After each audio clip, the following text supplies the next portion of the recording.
Hello, fellow ethicists.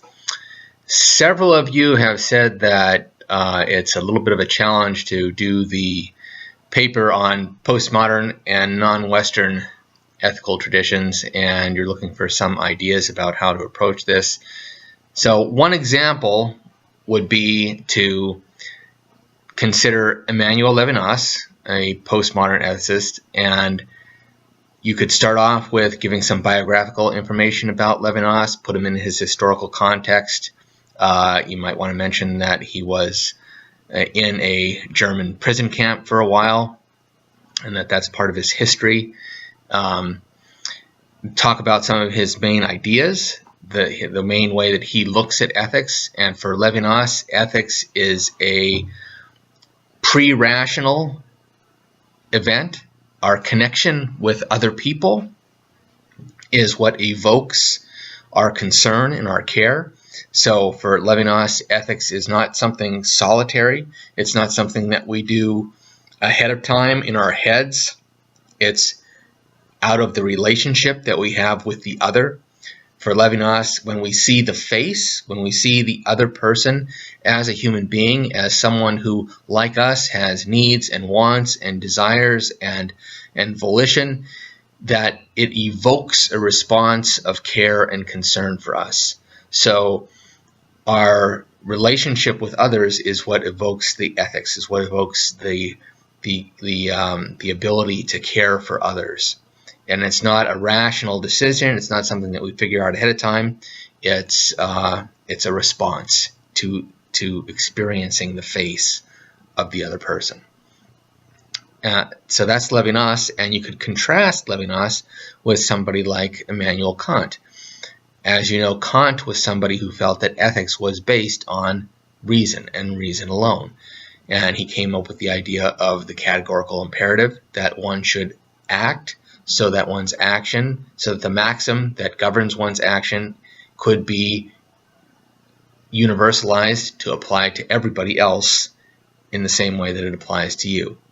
Another way of saying that is every person should be treated as an end in him or herself and never as a means only. That we respect others' autonomy and integrity. And that the way that we guide our actions is we would have everybody else act in the same way that we would act.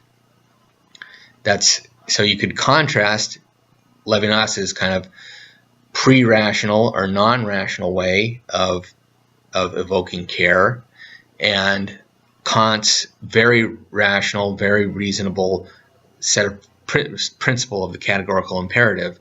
Then that is the way that we determine what's ethical or not. And then at the end, you can say what you think of both of those and what you think might be the best way to guide your own life is thinking in the terms of Levinas or the terms of Kant more helpful to you. You could also take a non-Western thinker, somebody like Confucius, and again start off with a little bit of historical and biographical context, list some of the main ideas of Confucian philosophy, the idea of Ren, of humanness, benevolence, this idea that we are connected with other people and have care for their lives and concern for their well-being, and Li, ritual, that there are certain ways that we act in response to situations and other people, and filial piety, that the way that we act is governed by the type of relationship that we have with somebody else, that there's a certain way to act in a parent-child relationship, there's a certain way to act in a friend-to-friend relationship, there's a certain way to act in a sovereign-subject relationship, and that in Confucian thinking, acting in those appropriate ways is what enables one to lead an ethical life. And you could contrast Confucius with somebody like, say, John Stuart Mill, who believed that the way you arrived at the correct ethical decision was you determined what would produce the greatest happiness for the greatest number of people, or what would produce the greatest pleasure for the greatest number of people. And for him, that was the That was the key. It was a very rational way of approaching ethics, and a single principle that could determine what was right in any particular circumstance. And again, you can contrast those two visions of what ethical means and give your own opinion about what's most helpful to enabling you to lead an ethical life.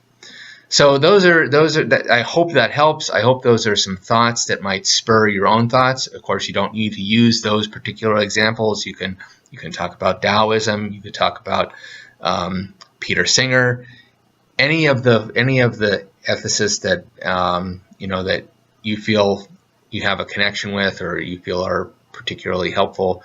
But the basic aim of the assignment is to take somebody from the postmodern or non-Western tradition and contrast that with somebody from the Western tradition, and then give your own analysis and your own opinion about what would be most helpful. If you have any questions, or if you think talking with me would be beneficial, you know how to get in touch with me, and I would be happy to talk with you about this paper. Have a good day.